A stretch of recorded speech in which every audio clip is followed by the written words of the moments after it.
जय हिंद साथियों, नमस्कार। ट्रिपल सी की इस क्लास में आज हम 12 नवंबर 2021 के ट्रिपल सी एग्जाम का एनालिसिस करेंगे। साथ ही साथ आज एग्जाम में पूछे गए मोस्ट इंपॉर्टेंट क्वेश्चंस का कलेक्शन आप सभी को मिलने वाला है, तो इस वीडियो को लास्ट तक आप जरूर देखिएगा।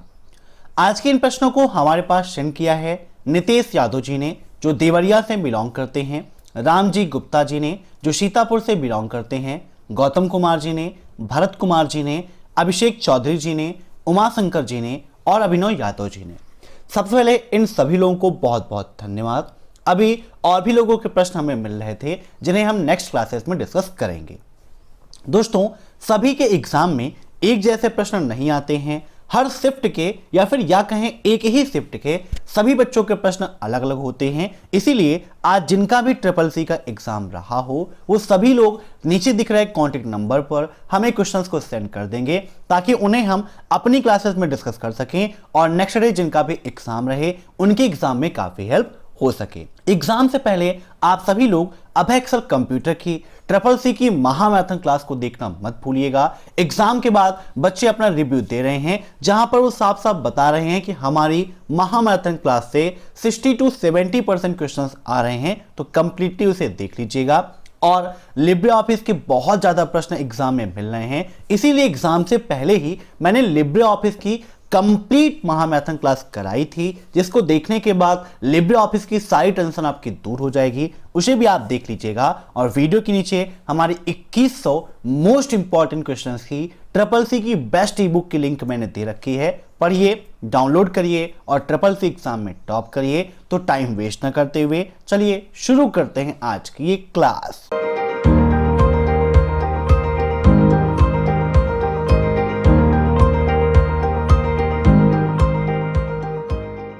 आज का पहला प्रश्न है, निम्न में से कौन सा एक 3D मॉडलिंग सॉफ्टवेयर नहीं है? Blender, 3D tin, Google SketchUp या फिन एक्स्ट्रा। इन सभी प्रश्नों को आप सभी लोग मॉक टेस्ट के रूप में लेते रहिए और कमेंट बॉक्स में आंसर देते रहिए। वीडियो के लास्ट में आप जरूर बताइएगा कि आपके कितने क्वेश्चन सही हुए हैं। तो यहां पर बात की गई है 3D मॉडलिंग सॉफ्टवेयर की, तो यहां पर फिन एक्स्ट्रा यह 3D मॉडलिंग सॉफ्टवेयर नहीं है, बाकी सभी आपके 3D मॉडलिंग सॉफ्टवेयर हैं। ठीक है ना? तो एक क्वेश्चन पूछा सकता है कि कौन सा 3D मॉडलिंग सॉफ्टवेयर है, तो याद रखिएगा ब्लेंडर भी है, 3D टिन भी है, गूगल स्केचअप भी है। अब नेक्स्ट, VIS स्टैंड फॉर, बताइए VIS का फुल फॉर्म क्या है? Visual identity system, visual identify system, visual identity service या नन ऑफ दिस। क्या होगा इसका राइट आंसर? VIS का फुल फॉर्म क्या है? तो VIS का फुल फॉर्म होता है visual identity system. Option first is right. देखिए, एक चीज के कई सारे फुल फॉर्म होते हैं, आपको ऑप्शन के अकॉर्डिंग ही आंसर देना है। ठीक है ना? जैसे VIS है तो VIS का अलग अलग क्षेत्र में अलग अलग फुल फॉर्म होता है, तो यहां पर अकॉर्डिंग टू ऑप्शन इसका right answer visual identity system होगा। अब नेक्स्ट, L1 के रूप में जाना जाता है, मीन्स L1 किसके रूप में जाना जाता है? Primary cash, secondary cash, L2 cash या फिर इनमें से कोई नहीं। कैश मेमोरी के अंतर्गत L1 जो है यह प्राइमरी कैश के रूप में जाना जाता है। L1 L2 दो होते हैं, L1 primary cash, L2 secondary cash.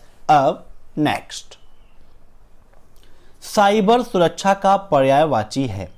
Cyber is synonyms with security. ये यहां पर इंग्लिश में थोड़ा सा मिस्टेक है, यहां पर यह है कि साइबर सिक्योरिटी का सिनोनिम्स क्या होगा? फटाफट आंसर दीजिए, काफी इंपॉर्टेंट क्वेश्चन है आपका।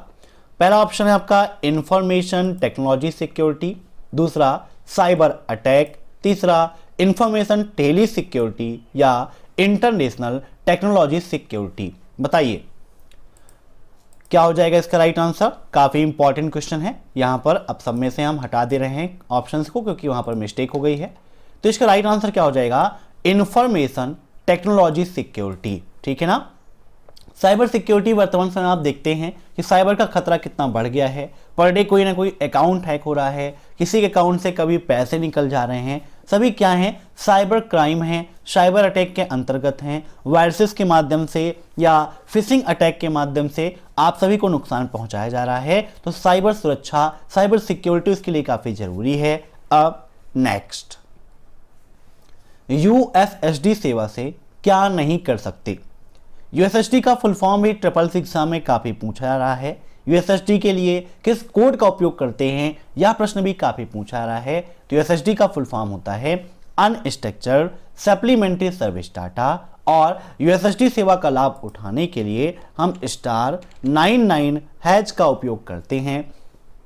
ऑप्शन हैं net banking password reset, pending request, balance check या सेंड मनी। तो जब आप *99# प्रेस करोगे तो वहां पर आपको ऑप्शंस मिल जाएंगे। वहां पर आपको पेंडिंग रिक्वेस्ट का ऑप्शन भी मिलता है, बैलेंस चेक करने का ऑप्शन भी मिलता है, मनी सेंड करने का भी ऑप्शन मिलता है, लेकिन नेट बैंकिंग का पासवर्ड रीसेट करने का ऑप्शन नहीं मिलता है। एक चीज माइंड में आपको यहां पर और रखनी है, अगर आप यूपीआई का पासवर्ड चेंज करना चाहते हैं, किसका, यूपीआई का, तो यूपीआई का पासवर्ड आप रीसेट कर सकते हो। आप फॉरगेट अगर भूल गए हो तो आप फॉरगेट भी कर सकते हो, ठीक है ना। लेकिन नेट बैंकिंग का पासवर्ड आप यहां से रीसेट नहीं कर सकते हो, यूपीआई का आप चेंज कर सकते हो, कोई दिक्कत नहीं है। अब नेक्स्ट, अमेजॉन द्वारा क्लाउड प्लेटफॉर्म कौन सा है, मीन्स अमेजॉन का क्लाउड प्लेटफॉर्म कौन सा है। Amazon web system, Amazon web service, Azure या इनमें से कोई नहीं। कभी कभी ये पूरा फुल फॉर्म नहीं दे देता है, सिर्फ और सिर्फ लिखा होता है AWS, या कभी कभी ये पूछ लेता है कि AWS का फुल फॉर्म क्या होता है, तो इसका फुल फॉर्म क्या है, अमेजॉन वेब सर्विस। और राइट आंसर क्या हो जाएगा, option second, Amazon web services. अब नेक्स्ट, निम्न में से किसके द्वारा लाइव स्ट्रीम के दौरान वीडियो प्ले या शेयर कर सकते हैं, बताइए। लाइव स्ट्रीम किसमें कर सकते हैं, यह प्रश्न भी सीधे सीधे पूछाता है। तो इसका राइट आंसर क्या होगा, फेसबुक। ट्विटर में लाइव वीडियो स्ट्रीम करने का ऑप्शन नहीं है।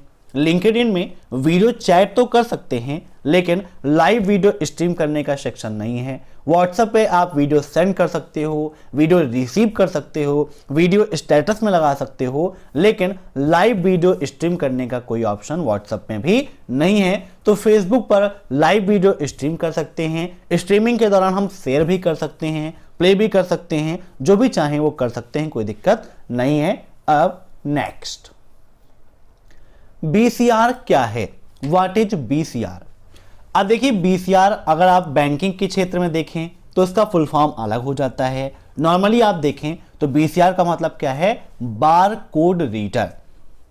अकॉर्डिंग टू ऑप्शन BCR का मतलब बार कोड रीडर, जो बार कोड को पढ़ने का कार्य करती है। बार कोड क्या है, आप देखिए हर एक प्रोडक्ट पर ब्लैक कलर की पट्टियां बनी होती हैं, वो क्या है, आपका बार कोड है, जिसमें प्रोडक्ट से संबंधित जानकारियां होती हैं। तो BCR क्या है, आपका इनपुट डिवाइस है, ठीक है ना। इनपुट डिवाइसेस क्या होती हैं, कंप्यूटर को जो डाटा या सूचना मिलता है, जिसके माध्यम से मिलता है, वही इनपुट डिवाइस है। आउटपुट क्या है, प्रोसेसिंग के बाद जो परिणाम आपको मिलता है, जो रिजल्ट आपको मिलता है, वो आउटपुट है। अब नेक्स्ट, इनमें से ISP कौन है, विप्रो, रिलायंस, टाटा कंपनी या नन ऑफ दीज, बताइए क्या होगा इसका फुल फॉर्म, फटाफट कमेंट करके बताइए, काफी इंपॉर्टेंट क्वेश्चन है आपका। ISP का मतलब इंटरनेट सर्विस प्रोवाइडर। तो विप्रो तो आपकी इंटरनेट सर्विस प्रोवाइडर है नहीं, टाटा कंपनी भी नहीं है, लेकिन रिलायंस आपकी एक ISP है। प्रेजेंट टाइम पर आप सभी लोग जियो का सिम यूज कर रहे हैं, किसका है, रिलायंस का है। वहां से आपको इंटरनेट की सर्विस मिल जाती है, तो टियर 3 के अंतर्गत यह एक ISP है। अब नेक्स्ट, लाइनेक्स किसने बनाया था, जैक डॉर्सी, केविन सिस्टॉम, माइक क्रिजर या लाइनस टोरवाल्ड। लाइनेक्स है क्या, तो लाइनेक्स आपका एक multi user multitasking operating system है, और इसका आविष्कार किसने किया, तो लाइनस टोरवाल्ड्स ने किया था। Option 4 is right. अब नेक्स्ट, फुटनोट का प्रयोग कहां होता है, मीन्स डॉक्यूमेंट में जब आप फुटनोट इंसर्ट करते हैं तो कहाँ लगता है? एबव द पेज, पेज के ऊपर मीन्स ऊपरी साइड पे, end of page left side में, या फिर सेंटर में। तो फुटनोट आपका लेफ्ट साइड में नहीं लगता, सेंटर में नहीं लगता, एबव में नहीं लगता, एंड ऑफ पेज में लगता है। Option second is right. अब नेक्स्ट, डेजी व्हील कैसा प्रिंटर है? Non impact printer, impact printer, laser printer, या इनमें से कोई नहीं। डेजी व्हील प्रिंटर, इस प्रिंटर की जो आकृति है वह डेजी फ्लावर की तरह होती है, इसीलिए इसको डेजी व्हील प्रिंटर कहते हैं, और यह आपका इंपैक्ट प्रिंटर का एग्जाम्पल है। Option second is right. अब नेक्स्ट, टच स्क्रीन वाले पर्सनल कंप्यूटर को क्या कहते हैं? बताइए, टच स्क्रीन वाले पर्सनल कंप्यूटर को क्या कहते हैं? पर्सनल कंप्यूटर मतलब पीसी, पीसी का full form personal computer. Desktop, laptop, tablet, ये तीनों क्या हैं? आपके पर्सनल कंप्यूटर हैं। लेकिन यहां पर बात की गई है टच स्क्रीन की, तो इसका राइट आंसर क्या हो जाएगा? Option third, tablet. ठीक है ना, tablet touch screen personal computer है। डेस्कटॉप में अलग से कीबोर्ड और माउस का उपयोग होता है, लैपटॉप में भी कीबोर्ड और माउस के द्वारा होता है। अब ये अलग की बात है कि वर्तमान समय में कई सारे लैपटॉप ऐसे हैं जो टच स्क्रीन में आ रहे हैं, लेकिन टच स्क्रीन वाला पर्सनल कंप्यूटर टैबलेट को ही माना जाता है। ठीक है ना, क्योंकि टैबलेट में अलग से कीबोर्ड या माउस की आवश्यकता नहीं होती है, वो पूर्णतः स्टार्टिंग से ही टच स्क्रीन पर आधारित है। अब नेक्स्ट, एक डॉट डॉट डॉट क्षेत्र नेटवर्क एक राष्ट्र भर में विस्तृत हो सकता है। मीन्स निम्न में से ऐसा कौन सा एरिया नेटवर्क है जो राष्ट्र भर में, मीन्स जिसका उपयोग पूरे देश में, पूरे राष्ट्र में किया जा सकता है? Local area network, personal area network, wide area network, या मेट्रोपॉलिटन एरिया नेटवर्क। तो इसका राइट आंसर हो जाएगा option third, wide area network. Local area network का उपयोग छोटी सी भौगोलिक दूरी, जैसे कि कोई ऑफिस है, कोई बिल्डिंग है, वहां पर किया जाता है। पर्सनल एरिया नेटवर्क का उपयोग अपने स्वयं के उपयोग के लिए, जैसे आप ब्लूटूथ देखते हैं, एग्जाम में क्वेश्चन में पूछा जाता है कि ब्लूटूथ किसका एग्जाम्पल है, तो वह पर्सनल एरिया नेटवर्क का उदाहरण है, जिसे शॉर्टकट में हम बोलते हैं पैन। याद रखिएगा, वाइड एरिया नेटवर्क पूरे देश में, और मेट्रोपॉलिटन एरिया नेटवर्क का उपयोग किसी शहर में, किसी क्षेत्र में, किसी राज्य में किया जाता है। अब नेक्स्ट, आईपी एड्रेस का साइज होता है। What is the size of IP address? 16, 128, 36 या 64? आईपी का फुल फॉर्म क्या है? Internet protocol. आईपी एड्रेस में आप देखते हैं दो आपको मिलते हैं, एक आपको मिलता है IPv4 और दूसरा मिलता है IPv6। IPv4 क्या है आपका? एक 32 बिट का होता है, और IPv6 128 बिट का होता है। अब यहां पर 32 बिट तो दिया नहीं है, तो इसका राइट आंसर क्या हो जाएगा? Option second, 128 bit. अब नेक्स्ट, एटीएम का पिन कितने नंबर का होता है? 4, 6, 8 या फिर 10? एक क्वेश्चन SSC एग्जाम में यह पूछाता है कि क्या एटीएम पिन की लंबाई हम अपने अनुसार रख सकते हैं? तो बिल्कुल गलत है। एटीएम पिन की जो लंबाई है वो फिक्स है, वो आपकी 4 डिजिट की होती है। आप इससे ज्यादा लंबा कोई एटीएम का पिन नहीं बना सकते हैं। ठीक है ना, तो 4 डिजिट का होता है, और अपने मनमानी से या अपना मनचाहा कोई भी आप पासवर्ड बना सकते हो, लेकिन आप लेंथ उसकी डिसाइड नहीं कर सकते हो। मीन्स आपको अपने हिसाब से करना है तो आप 1 2 3 4 कर लो, या आप अपना कोई यूनिक नंबर रख लो, ये हो जाएगा, लेकिन लेंथ जो है वो 4 डिजिट की ही रहेगी। अब नेक्स्ट, ई कॉमर्स में क्या जरूरी है? Discount, security, high profile company, या इनमें से कोई नहीं? ई कॉमर्स मतलब इलेक्ट्रॉनिक कॉमर्स। वर्तमान समय में जो आप लेन देन करते हो ऑनलाइन माध्यम से, वह ई कॉमर्स के अंतर्गत ही है। डिस्काउंट नहीं मिलेगा, चल जाएगा। कोई हाई प्रोफाइल कंपनी से सामान नहीं खरीदेंगे, ये भी चल जाएगा, लेकिन बिना सिक्योरिटी के कार्य नहीं चलेगा। तो सबसे इंपॉर्टेंट आपके लिए क्या है वहां पर? सिक्योरिटी।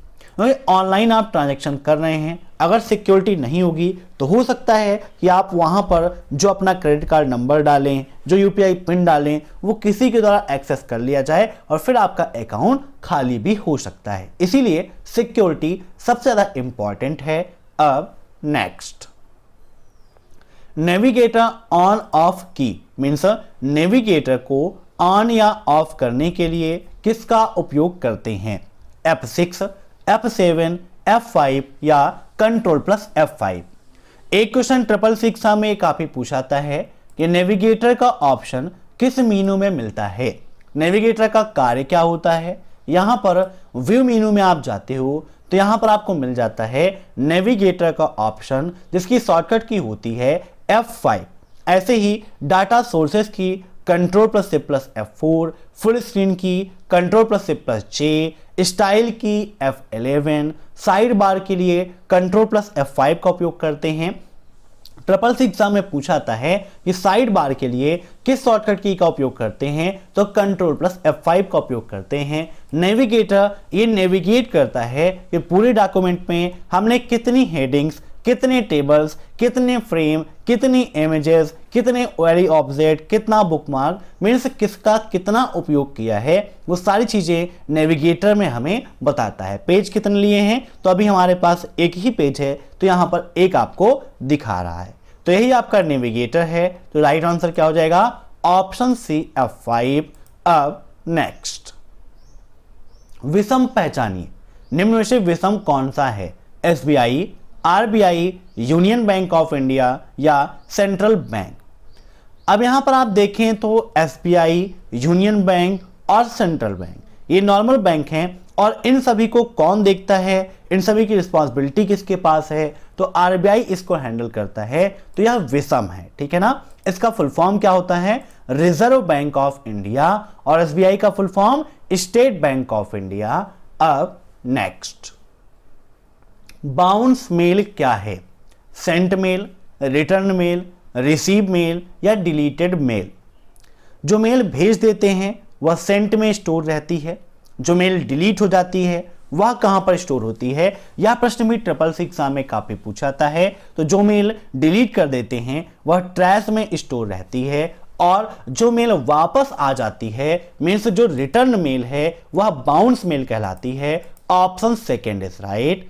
अब नेक्स्ट, इंस्टाग्राम पर कितनी सेकंड का वीडियो अपलोड कर सकते हैं?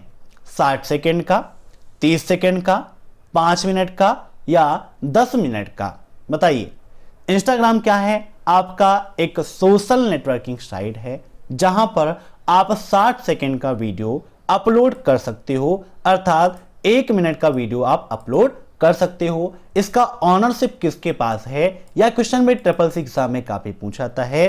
तो वर्तमान समय में इसका ऑनरशिप फेसबुक के पास है, जो सबसे फेमस सोशल नेटवर्किंग साइट है। और फाउंडर कौन है इसके? तो मार्क जुकरबर्ग हैं, फेसबुक के फाउंडर। अब नेक्स्ट, IMPS और UPI का कार्य एक समान है। बताइए, क्या IMPS और UPI का कार्य एक समान है?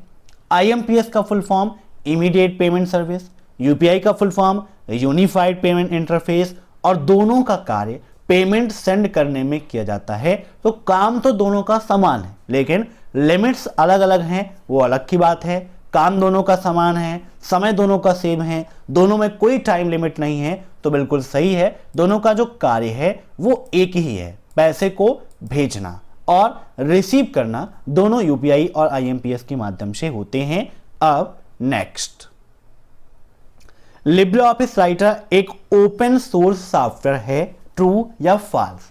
अब आपको ये पता होगा कि ओपन सोर्स सॉफ्टवेयर क्या होते हैं, तो आसानी से आप बता देंगे। ओपन सोर्स सॉफ्टवेयर वह सॉफ्टवेयर होते हैं जो बिल्कुल फ्री ऑफ कास्ट हैं, अर्थात जिनका उपयोग करने के लिए हमें लाइसेंस की आवश्यकता नहीं पड़ती है, आसानी से इसका उपयोग कर लेते हैं। उसके साथ में एक सोर्स कोड मिलता है। अगर आपको प्रोग्रामिंग की नॉलेज है तो सोर्स कोड में बदलाव करके उसे आप अपने अनुरूप बना सकते हैं, और प्रोग्रामिंग की नॉलेज नहीं है तो उसके लिए हमारा दूसरा चैनल है प्रोग्रामिंग ट्यूटोरियल, जिसकी लिंक मैंने वीडियो के नीचे दे रखी है। वहां से आप प्रोग्रामिंग सीख सकते हैं। साथ ही साथ ओ लेवल की स्पेशल क्लासेस भी आपको हमारे दूसरे चैनल प्रोग्रामिंग ट्यूटोरियल पर मिल जाएंगे। वीडियो के नीचे लिंक है, सब्सक्राइब कर लीजिएगा। तो बिल्कुल सही बात है, यहाँ पर लिब्रे ऑफिस राइटर एक ओपन सोर्स सॉफ्टवेयर है। अब नेक्स्ट, फोन पे में क्यूआर कोड होता है, ट्रू या फॉल्स? क्यूआर का मतलब क्या होता है? Quick response code. क्यूआर का उपयोग क्या है? तो क्यूआर का उपयोग पेमेंट वेरिफिकेशन के लिए करते हैं। और फोन पे क्या है? आपका एक ई वॉलेट है जहां से आप पेमेंट भेजते हो, रिसीव करते हो, mobile recharge, DTH recharge means bill payment आप करते हो। तो बिल्कुल सही बात है, फोन पे में क्यूआर कोड होता है। या जो भी आप ई वॉलेट्स देखते हैं जहां पर पेमेंट का कार्य होता है, पेमेंट वेरिफिकेशन का कार्य होता है, वहां पर क्यूआर कोड आपको मिल जाएगा, क्योंकि क्यूआर कोड का काम ही है पेमेंट वेरिफिकेशन। अब next, control plus minus is used delete row और कॉलम। क्या किसी रो या कॉलम को डिलीट करने के लिए कंट्रोल के साथ में माइनस का उपयोग करते हैं, ट्रू या फॉल्स? तो यहां पर देखिए, जब आप लिब्रे ऑफिस कैल्क को ओपन करेंगे तो वहां पर आपको मिल जाएगा ये शॉर्टकट की और सेल को, रो को, कॉलम को डिलीट करने का ऑप्शन। यहां पर सीट मेनू में आप जाएंगे तो सीट मेनू में आप देखिए इंसर्ट सेल, कंट्रोल के साथ में प्लस का उपयोग करते हैं। मीन्स अगर रो या कॉलम इंसर्ट करना है तो इसका उपयोग करेंगे, और डिलीट करना है तो कंट्रोल के साथ में माइनस का उपयोग करेंगे। याद रखिएगा। तो यहां पर इसका राइट आंसर क्या हो जाएगा? ट्रू। ठीक है ना। तो ये थे आज के मोस्ट इंपॉर्टेंट क्वेश्चन। आज एग्जाम में भी लिब्रे ऑफिस के बहुत ज्यादा क्वेश्चन पूछे गए थे। About 40 plus question Libre office के प्रेजेंट टाइम पर एग्जाम में पूछे जा रहे हैं, तो उसे आप जरूर कंप्लीट कर लीजिएगा। लिब्रे ऑफिस की महामैराथन क्लास को जरूर देख लीजिएगा, बहुत ज्यादा इंपॉर्टेंट है। तो आशा करता हूं कि आज का यह वीडियो आपको पसंद आया होगा। वीडियो पसंद आया हो तो लाइक कर दीजिए, शेयर कर दीजिए, और चैनल पर नए हैं तो चैनल से जुड़ने के लिए सब्सक्राइब कर दीजिए। एग्जाम के बाद क्वेश्चन आप हमें जरूर सेंड कर दीजिएगा। Thanks for watching my video. फिर मिलते हैं नेक्स्ट क्लास में, तब तक के लिए बाय बाय।